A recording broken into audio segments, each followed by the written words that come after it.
Olá pessoal, boa noite. Espero que todos estejam bem.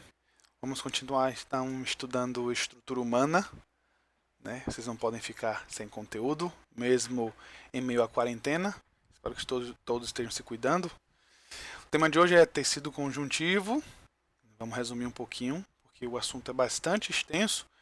O tecido conjuntivo ele é um conteúdo grande, principalmente porque quando a gente fala de tecido conjuntivo, temos que falar das especializações desse tecido, né? Falar um pouquinho de ósseo, um pouquinho de cartilaginoso, mas vamos fazer isso, vale a pena nesse dia de hoje. Vamos começar. Então, um pouco sobre características gerais do tecido conjuntivo. Vale lembrar que ele tem origem embrionária do mesoderma, e aí o mesoderma se diferencia em mesênquima, que seria o tecido conjuntivo primário, né, primordial, e daí esse mesênquima vai se transformar em tecido conjuntivo. Mas se você ler algum livro falando sobre mesênquima, pode entender, pode correlacionar aí com o tecido conjuntivo, ok? E a partir daí você tem a formação de células do sangue, vasos, músculos. É um tecido também que tem uma função da forma e manutenção ao corpo. Você vai perceber que a relação desse tecido com outras células daquele tecido específico, por exemplo, as células do tecido conjuntivo que dão sustentação à pele, ela tem uma nutrição, ela tem uma forma, ela sustenta, ela mantém, nutre aquelas células. Você vai perceber que a participação do tecido conjuntivo é bem complexa. Tem uma função também mecânica, já que nesse componente a gente tem uma presença maior de proteínas, proteínas que vão dar sustento, que vão dar organização, que vão conectar células às proteínas, vão conectar células às células, tá certo? E na matriz, que é o principal constituinte do tecido conjuntivo, vamos perceber que temos matrizes diferentes, diferentes componentes nessa matriz. Cada região do corpo, cada órgão, por exemplo, vamos perceber que as matrizes são diferentes, são específicas. Podemos dividir então de classes, né? Nós temos o componente celular, as células desse tecido, temos as fibras e temos a substância fundamental. Entenda a substância fundamental, substância amorfa, como aquele componente líquido, como um gel, uma geleia, uma gelatina, que faz parte daquele tecido. Porque se você pensar, lembrar a aula que a gente já conversou sobre isso, as células não estão voando, elas estão conectadas, mergulhadas em uma substância e os livros tratam como substância amorfa ou substância fundamental. Então essa matriz, o que é essa matriz desse tecido? É uma combinação de proteínas fibrosas e substância fundamental. Temos células também imersas nesse tecido, mas quando a gente fala de matriz, a gente está falando de todo elemento que está fora da célula. Então, a substância fundamental é um complexo viscoso hidrofílico, ou seja, tem afinidade por água. Temos as macromoléculas, que são proteínas, proteoglicanos, glicosaminoglicanos. E temos proteínas adesivas, ou proteínas multiadesivas, ou proteínas também de ancoragem, que vão conectar essas células e essas proteínas, a fibronectina, a laminina, entre outras. Então elas ligam essas proteínas receptoras e ligam a célula a célula. Mantém a conexão do tecido. Esse é um desenho esquemático, já mostrei essa imagem para vocês. Então aqui é só uma revisão, refresca na memória. Aqui eu tenho um corte em plano sagital do joelho, onde eu tenho uma presença de diferentes tecidos. Eu tenho um tecido muscular, tecido ósseo, tecido gorduroso ou tecido adiposo, tecido cartilaginoso. Então eu mostro as diferentes matrizes desses tecidos, né, que são especializações do tecido conjuntivo, e temos também um tecido conjuntivo propriamente dito. Perceba aqui nessa imagem, né, tem um tecido conjuntivo frouxo, presença de macrófagos, fibras elásticas. Temos aqui uma imagem do tecido ósseo, mostrando a matriz mineralizada em lamelas, né, e o canal dos vasos sanguíneos. Nós temos o tecido cartilaginoso, com a presença das células do tecido cartilaginoso, vamos tratar daqui a pouco, condrócitos, as lacunas, as regiões. A matriz do tecido cartilaginoso, toda essa área em volta das células. Tecido conjuntivo fibroso, vamos perceber que é um tecido especializado aí para tendões. E sangue, que também é uma especialização, né? Percebemos aí células dos glóbulos brancos e o plasma sanguíneo. E o tecido adiposo, que é outra especialização do tecido conjuntivo, com suas células. Ele é bem específico, né? O tecido adiposo é um tecido relativamente simples de conceituarmos, mas vale a pena a gente tratar deles. Então, sob o ponto de vista de função, falamos que tem uma função estrutural, também tem a função de armazenamento de substâncias, hormônios, a comunicação entre as células a partir desse tecido, a difusão de elementos, de hormônios e proteínas entre esse tecido, que vão conduzir a um crescimento e diferenciação celular. Então, como eu falei, faz a comunicação entre as células e o sangue também, né? Porque a difusão de elementos que estão passando no sangue vão cair nesse tecido e vão se propagar até as células. Tem também a função de reparação e de defesa, já que alguns elementos celulares presentes nesse tecido são responsáveis pelo sistema imune inato. Reparação, porque alguns elementos, principalmente os fibroblastos, vão dar ao processo de reparação do tecido lesado, por exemplo, uma cicatrização. Então são os fibroblastos que vão trazer essa resposta também. Esse é um corte histológico padrão, onde a gente consegue ver ali a parte da epiderme, né, um tecido estratificado, presença ali na parte mais externa de proteínas de queratina. E eu quero que vocês notem a diferença de coloração primeiro. É um corte de coloração hematoxilina eosina padrão. Mas perceba que eu tenho no segmento frouxo, conjuntivo frouxo, e um segmento conjuntivo denso. Perceba que no frouxo a quantidade de células em relação à quantidade de matriz, e perceba a coloração. E no conjuntivo denso, perceba a quantidade de células e a quantidade de matriz e a coloração. No frouxo eu tenho uma população de células muito mais abundante, e uma menor coloração na matriz, ou seja, ele é muito mais branco. E no conjuntivo denso eu tenho uma matriz mais avermelhada, mais intensa e uma quantidade de células menor. Essa é a grande diferença entre os dois, essa segmentação do tecido conjuntivo. Tudo isso aí embaixo é derme, ok? Então temos a epiderme, abaixo da epiderme nós temos a derme. Tudo isso aí é derme. Nós temos dois segmentos de tecido conjuntivo, frouxo e tecido conjuntivo denso. E a LVS é vaso sanguíneo. Célula de tecido conjuntivo, falamos de células que estão presentes no tecido, que estão presentes também nos vasos sanguíneos, mas que podem migrar para o tecido e retornar para os vasos. E nós temos também proteínas, não? Fibras colágenas, fibras elásticas presentes nesse tecido. Ali no título está células de tecido conjuntivo, mas aqui acabei segmentando não só células, mas também proteínas. Linfócitos, monócitos, macrófagos. Esses elementos, essas três primeiras células são células do sistema imune, né, vão participar do processo imunológico. Fibroblasto, mastócito também é do sistema imune. Fibroblasto é a célula de maior predomínio no tecido conjuntivo, vamos falar sobre eles daqui a pouco. Células mesenquimais também são células do tecido conjuntivo, são células que vão ajudar aí na manutenção e na proteção desse tecido.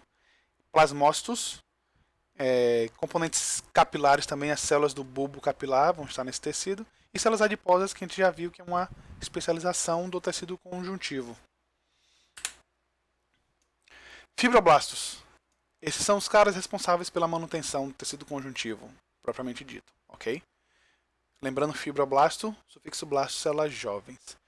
Essas são as células mais comuns, então elas sintetizam colágeno, elastina, glicosaminoglicanos, proteoglicanos, proteínas multiadesivas, responsáveis por manter a matriz desse tecido.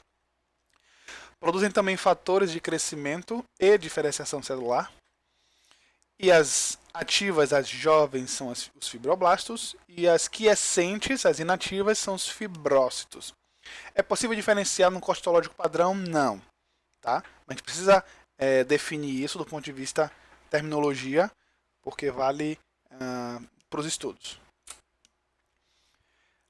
Só se houver alguma coloração muito específica, né, para a gente conseguir identificar os fibroblastos e os fibrócitos no corte histológico. Esse é um desenho esquemático do fibroblasto, aí, mostrando o papel dele na produção de todos os elementos responsáveis pela matriz desse tecido. Tropoelastina, substância amorfa, tropocolágeno, fibras elásticas e por aí vai. Um desenho esquemático mostrando que o fibroblasto, que é a célula jovem, a célula em atividade, tem uma estrutura celular muito maior, a presença de organelas em grande atividade, um núcleo maior, também demonstrando uma atividade metabólica intensa. Já os fibrócitos, uma célula menor, mostrando aí que a sua atividade já está reduzida. Células adiposas, como falamos, são células especializadas, são especializações do tecido conjuntivo, são modificações, têm um papel específico no armazenamento de triglicérides, que são moléculas de energia, e na sua histologia ela se apresenta de uma forma bem peculiar.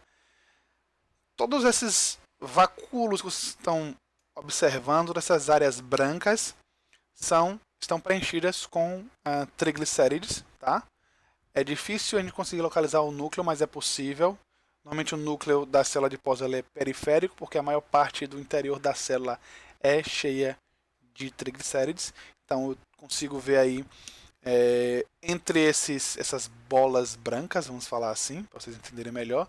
Nós temos aí também tecido conjuntivo propriamente dito e esses adipócitos aí repletos de gordura. Uma outra imagem, se vocês conseguirem ver todo o contorno das células e na sua periferia, esses pontos mais escuros são os núcleos da célula. Todas essas bolas brancas, vamos falar assim, são adipócitos cheios de triglicérides, gorduras, moléculas de energia. As fibras, formadas por proteínas polimerizadas e agrupadas. Exemplos das fibras existentes no tecido conjuntivo são as fibras colágenas, as fibras reticulares, as duas são compostas por colágeno, e as fibras elásticas, que são compostas por elastina. Vamos perceber que a gente encontra a abundância delas em diferentes lugares do nosso corpo. O colágeno tipo 1 é o mais abundante no tecido conjuntivo, maior predomínio, tá? Possui uma cor branca. A gente consegue encontrar esse colágeno nos tendões, por exemplo. Temos também colágeno tipo 2, mais presente nas cartilagens, 3, 4. A ideia não é ninguém memorizar os números de colágeno, tá? Mas entender que eu tenho, por exemplo, a abundância do tipo 1 em determinado tecido, né? É o suficiente.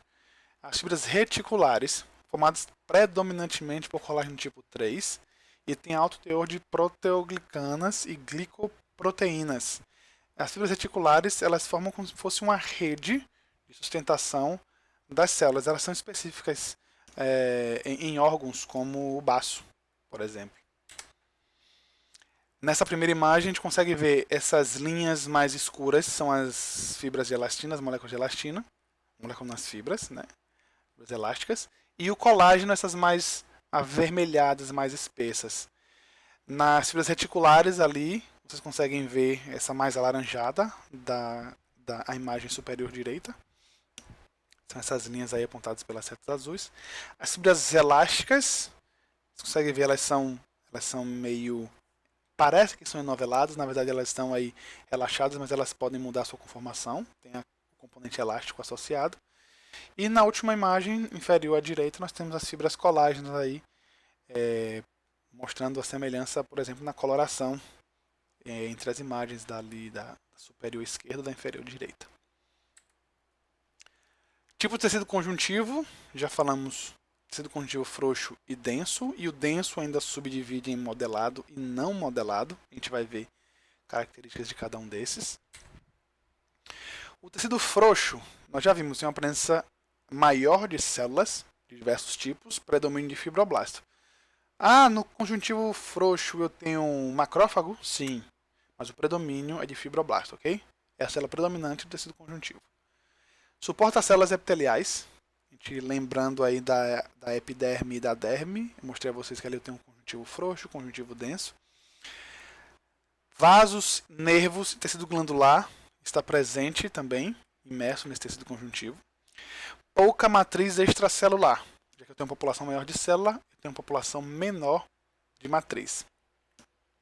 E não é resistente muito a pressões mecânicas comparado com outros tecidos, tá? Resiste sim, mas eu tenho, por exemplo, não tenho como comparar um tecido conjuntivo frouxo com um tendão. O tendão é muito mais forte e também é uma variação do tecido conjuntivo.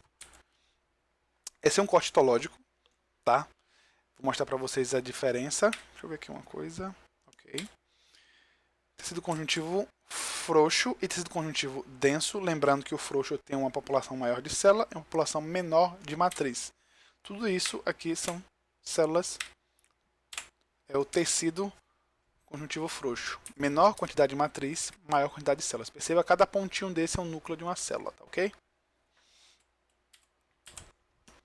O tecido conjuntivo denso é o oposto. Oferece resistência e proteção aos tecidos, tá? Tem um componente proteico maior, porque tem uma matriz maior, mais abundante, e possui fibras colágeno de diferentes espessuras. É menos flexível, né, por assim dizer. O não modelado tem muita matriz também extracelular. As fibras são organizadas em feixes sem orientação definida, ou seja, isso acaba conferindo uma resistência a trações em diferentes direções. É um pouquinho mais forte, já que ele tem mais proteínas. E o denso modelado, já que ele tem muita proteína, todas em um sentido único, como é o exemplo dos tendões, ele confere muito mais resistência. Tem grande porção de matriz, pouquíssimas células. Os feixes de colágeno são paralelos uns aos outros. Os fibroblastos alinhados ao feixe, já que eles estão presentes nesse tecido, eles tomam uma forma alongada, acompanhando o desenho do feixe. E esse tecido, vale salientar aí, ó, essa informação guardem com vocês. O denso modelado ele é resistente a trações exercidas em um determinado sentido. Por isso que a presença dos tendões é importante. Tá? Bastante matriz, bastante resistente, bastante matriz. Bastante tecido denso modelado. Eu estou pouco familiarizado com gravação de aula online e fico tentando falar de forma como se estivesse na sala de aula, mas é bem diferente, viu, pessoal? Tá desculpando aí que eu sou Maria de primeira viagem.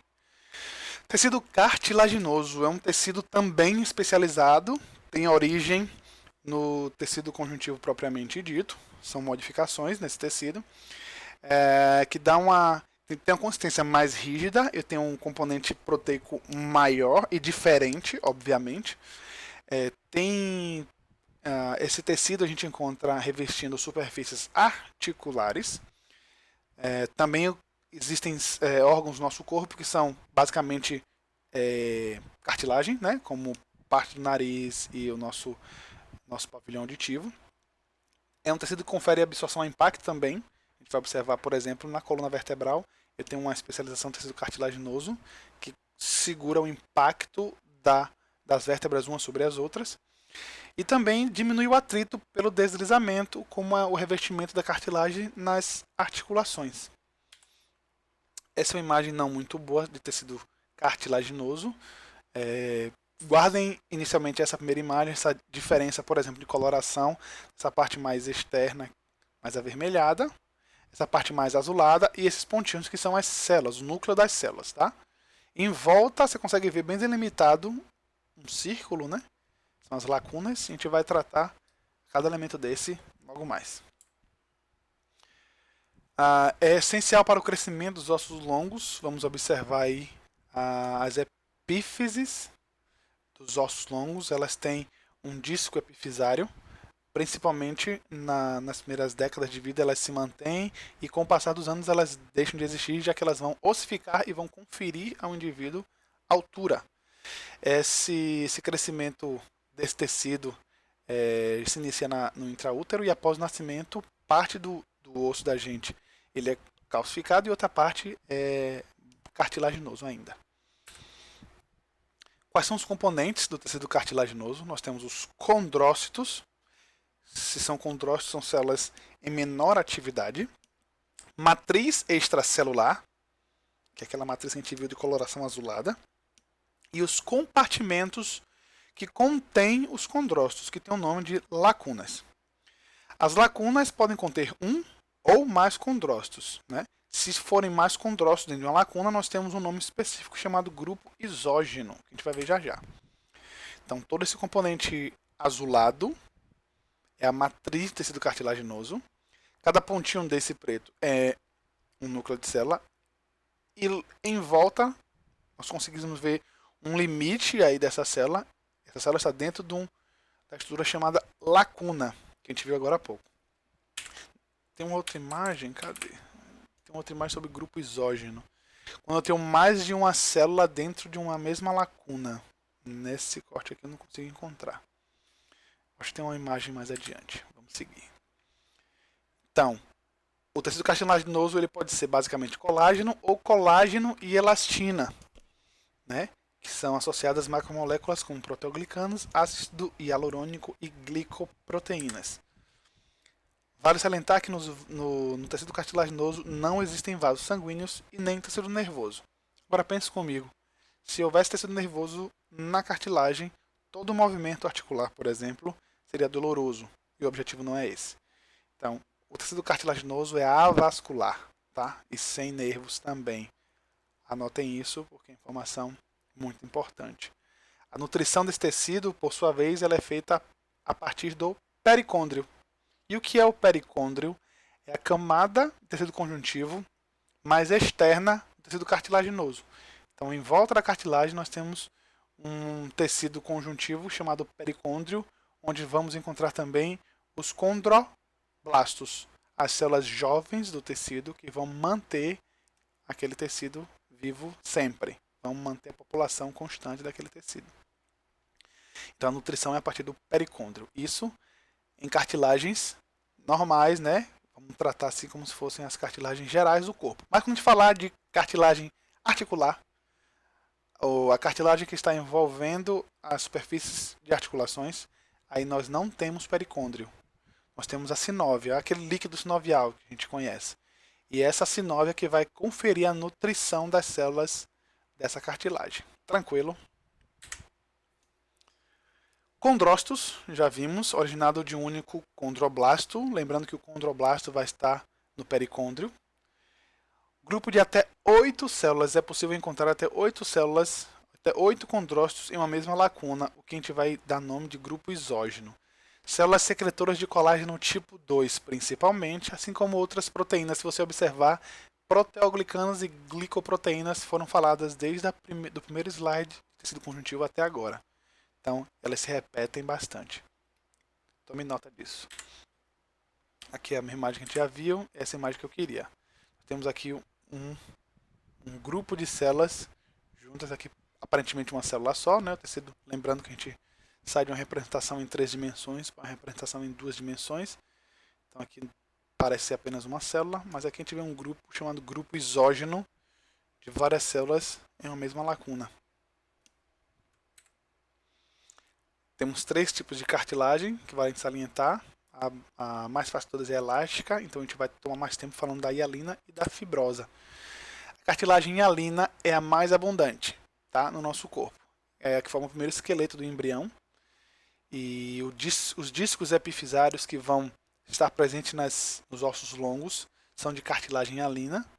Também encontramos nas paredes das fossas nasais, na traqueia, nos brônquios e na superfície articular dos ossos longos, conferindo aí mobilidade. Essa é uma imagem esquemática, percebo aqui uma articulação, né, entre 2 ossos longos, e todo esse espaço aqui é preenchido de líquido sinovial, que vai nutrir as células dessa cartilagem. Aqui é um exemplo de disco epifisário. À medida que esse elemento vai se calcificando, vai conferindo aos ossos longos crescimento, e esse disco vai desaparecendo. Na criança, ele é visível, por exemplo, num exame de raio-x dos joelhos ou do punho, a gente observa o disco epifisário, né, pela ausência de densidade. No adulto, esses discos não existem mais. É o tipo mais abundante, a gente já falamos desse slide, eu estou voltando aqui. A matriz ela é basicamente fibras colágenas tipo 2, ácido hialurônico novamente, proteoglicanas, glicoproteínas. Tem uma alta concentração de água de solvatação, aquele componente hídrico da matriz, né, que está associado aí às moléculas. E também ajuda no sistema de absorção de choques mecânicos. Então é importante para as cartilagens articulares essa composição de água, essa composição hídrica desse tecido. A condronectina é uma proteína específica desse tecido que forma um arcabouço entre a matriz e os condrócitos, aderindo aí ainda mais essas células e organizando esse tecido. O pericôndrio, que a gente falou agora há pouco, que é essa camada de tecido conjuntivo mais externa, que vai nutrir as cartilagens, exceto cartilagem articular. Então, ele é rico em colágeno tipo 1, mais superficialmente, rico em células, à medida que se aproxima da cartilagem. Toda a cartilagem é envolvida por um tecido conjuntivo, exceto as articulares, tá? Articular é sinóvia. Então, esse pericôndrio vai nutrir, vai ser fonte de novos condrócitos. Com o passar do tempo, os condrócitos que vão morrendo por apoptose, esses condroblastos vão sair desse pericôndrio e vão migrar para a matriz e vão continuar produzindo as proteínas dessa matriz. E também tem a função do pericôndrio também tem a função de eliminar os metabólitos das células ao longo do tempo. Essa é uma imagem bem legal onde eu consigo ver aí o enfoque no pericôndrio, essa imagem, essa de coloração mais avermelhada externa à cartilagem. Consigo ver aqui as células, inclusive as células estão um pouco murchas, né? Crenadas, se assim podemos dizer, e as lacunas bem evidentes. E o ponto mais escuro, os núcleos celulares. E aqui eu tenho, se está dentro do pericôndrio, é condroblasto. Se está dentro da lacuna, é condrócito. Uma imagem mais distante, né? Menor aumento, para vocês conseguirem observar o pericôndrio, essa borda mais avermelhada, e o centro aí a matriz com os condrócitos. Mais uma vez, para fixar, condroblastos saindo aqui, perceba a diferença dessas células para essas células, condrócitos, lacunas, ó, condrócito, lacuna, grupos isógenos e a matriz cartilaginosa aí mais azulada. Cartilagem elástica, encontrada no pavilhão auditivo, conduto auditivo externo, epiglote, entre outros. É composta por fibras colágenas tipo 2 e fibras elásticas. Se você perceber, a orelha, por exemplo, o pavilhão auditivo, ela é bem mole, bem móvel. Conferida aí devido à presença de fibras elásticas. Essa é uma imagem costológica bem simplesinho, bem tranquilo. Vocês conseguem ver as fibras elásticas dentro de um tecido cartilaginoso, né? Essas imagens mais de cor lilás, roxa, entre as células. Isso aqui eu consigo ver as células, ó. Tecido cartilaginoso, os fibrócitos, desculpe. Cartilagem fibrosa tem características intermediárias de conjuntivo denso e cartilagem hialina. Elas são específicas em algumas regiões do nosso corpo, por exemplo, os discos intervertebrais e a sínfise púbica. Alguns pontos de inserção de tendões também é possível encontrar cartilagem fibrosa. Desculpa. E sempre associada a um tecido conjuntivo denso. Então, sempre tem uma cartilagem fibrosa, tecido conjuntivo denso, e aí, no caso, os exemplos que a gente deu é associado a um osso. Na fibrocartilagem não existe pericôndrio também. Para salientar que a nutrição vai vir diretamente do tecido conjuntivo adjacente. O tecido conjuntivo denso que está adjacente a ela vai fazer a nutrição dessa cartilagem fibrosa. No disco intervertebral, a gente consegue inclusive separar. Por que é bom a gente falar sobre isso? Porque alguns estudos vocês vão observar lá na frente, em diagnóstico por imagem, o estudo da coluna vertebral numa imagem sagital. Vocês vão perceber que o anel fibroso, vocês vão perceber só um minuto. Quando você tem uma extrusão desse anel fibroso esqueci a palavra agora, mas acho que vocês já sabem o que eu estou falando. Você vai observar isso na ressonância magnética. Daqui a pouco eu lembro o nome da patologia. Então, esse anel é a composição do disco intervertebral, o anel fibroso e o núcleo pulposo. O anel fibroso, na periferia, nós temos a presença de tecido conjuntivo denso, né? E a maior parte da fibrocartilagem feita de camadas concêntricas. O núcleo pulposo, essa parte mais interna. Deixa eu ver se tem. Acho que não tem uma imagem aqui. Tem uma imagem sim. E o núcleo pulposo é a parte mais interna, a porção central, é rica em líquido viscoso, basicamente ácido hialurônico. E ao passar dos anos, gradualmente substituído por fibrocartilagem. Então, o que é que nós temos? Esse anel fibroso, o que pode acontecer? Essa parte mais posterior, ele pode começar a romper, começar a ceder essas fibras, E o núcleo pulposo vai se projetar para dentro da medula e vai tocar essa medula e vai gerar dor e vai gerar patologia que eu não lembrei o nome. Então, quando a gente observa isso num corte sagital da coluna, a gente consegue ver a projeção do núcleo pulposo em direção à medula, gerando a dor. Hérnia de disco, lembrei agora. Obrigado. Tecido ósseo foi um assunto abordado já, então vou passar muito rapidamente por cima dele. É também uma especialização do conjuntivo, dá suporte aos tecidos moles, proteção a órgãos vitais e depósito de cálcio. Vimos que ele pode ser segmentado, nós temos uma porção mais externa, que é tecido conjuntivo, periósteo, uma mais interna, tecido conjuntivo também, chamado endósteo, e nós temos as trabéculas do tecido ósseo, o esponjoso e o compacto. Formado por células, matriz extracelular calcificada e camadas de tecido conjuntivo, que a gente já acabou de falar. As células são os osteócitos, os osteoblastos e os osteoclastos. Os osteócitos são as células já em menor atividade, já presas na cavidade de lacunas no interior da matriz, em volta de uma matriz mineralizada. Os osteoblastos são as células mais jovens, na periferia, nesse periósteo, né, produtoras da parte orgânica da matriz. E os osteoclastos são as células de remodelamento desse osso, células gigantes, multinucleadas, móveis, que têm a função de reabsorver a matriz óssea por alguma razão. Esse é um desenho esquemático, tá? Da organização do tecido ósseo, organizado em lamelas. Nós temos aí os osteócitos dentro das suas lacunas e os canalículos que comunicam esse osteócito, que nutrem esse osteócito. Essa é uma imagem muito legal porque ele fala dos dois tecidos que a gente acabou de falar. Tecido cartilaginoso, aqui mais à direita, com os condrócitos dentro das suas lacunas.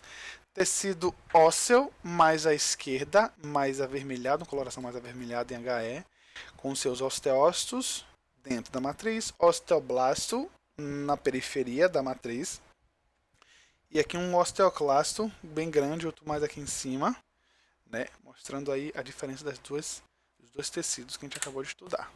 Mais uma imagem, o que vocês estão vendo em vermelho é matriz extracelular, é matriz óssea calcificada mineralizada, cada pontinho desse é um osteócito. Fora da matriz, nessa periferia aqui, nessa borda, osteoblastos, mais osteoblastos aqui e também na parte externa. Então são células, já falamos, gigantes, móveis, ramificadas, multinucleadas. O livro também trata a zona clara, que é a região de contato do osteoclasto e a matriz óssea, que na verdade é a região onde vai haver a reabsorção e as alterações bioquímicas para a reabsorção dessa matriz mineralizada. Essa é uma imagem do osteoclasto. São células grandes, são células bem identificadas, que o seu citoplasma é bem avermelhado em coloração HE, e são multinucleadas, então é fácil identificar no corte histológico. O periósteo, essa camada de tecido conjuntivo mais externa, contém principalmente fibras colágenas e fibroblastos. Mais profundamente, região mais celular, células osteoprogenitoras, ou seja, são células que vão gerar outras células de tecido ósseo, já próximo à camada óssea. O endósteo, que é a parte que reveste internamente os ossos, é constituído por camadas de células osteogênicas também. Ou seja, são células que vão manter a população do tecido ósseo. É um desenho esquemático, onde tem aí os osteoblastos, os osteócitos, os osteoclastos, a matriz óssea, o mesênquima ou tecido conjuntivo, e a matriz ali neoformada, que é a matriz óssea, que está sendo formada aí pelos osteócitos, na verdade, que são responsáveis, depois ele acaba ficando preso na sua lacuna de tanto produzir matriz mineralizada ao seu redor. Se eu não me engano, no último conteúdo sobre o processo de ossificação, existem duas formas de ossificação, a ossificação intramembranosa e endocondral. A intramembranosa é um processo que se inicia no tecido conjuntivo, dentro do tecido conjuntivo. De repente, as células migram e começam a mineralizar aquela região, formador de ossos como o osso frontal, parietal e os maxilares. A porção do tecido que não ossificar vai virar periósteo ou endósteo, ou seja, vai ser o tecido conjuntivo mais externo ou o tecido conjuntivo mais interno desse osso. Essa é a ossificação intramembranosa. Já endocondral inicia sobre a cartilagem. A gente consegue ver isso muito legal nos cortes histológicos de cartilagem. Formador de ossos curtos e ossos longos. A gente vai perceber aí a formação, a ossificação desses ossos no processo de ossificação endocondral. Esse é uma coloração específica para tecido ósseo. Perceba que cada pontinho preto é um osteócito. Esse ponto maior, que a gente consegue observar, na verdade isso não é um ponto, isso é um canal por onde passam os vasos e as lamelas ossificadas, né? E aqui nós temos a ossificação endocondral, essa imagem que eu queria. Nós temos uma estrutura cartilaginosa apenas e a formação a migração de células ósseas em volta dessa cartilagem e ela começa a ossificar, a calcificar essa matriz e transformar o que era cartilagem em tecido ósseo. Diferente do tecido cartilaginoso, o ósseo já é um tecido que tem nervos e vasos, né? O tecido cartilaginoso ele não é inervado nem vascularizado. Bom, pessoal, por hoje é só. Espero que vocês tenham entendido, espero que eu tenha conseguido passar a informação de tecido conjuntivo, ter dado esse resumo. Eu gosto sempre de dizer que nós facilitamos o estudo, nós damos resumos e o aluno vai mergulhar um pouco mais profundo. Me coloco à disposição para tirar qualquer dúvidas. Também vou preparar um questionário, provavelmente liberado aí pelo Socrativo ou alguma outra plataforma. Mas avisarei antes para vocês como será, ok? Bons estudos, façam contatos se houver necessidade e até a próxima.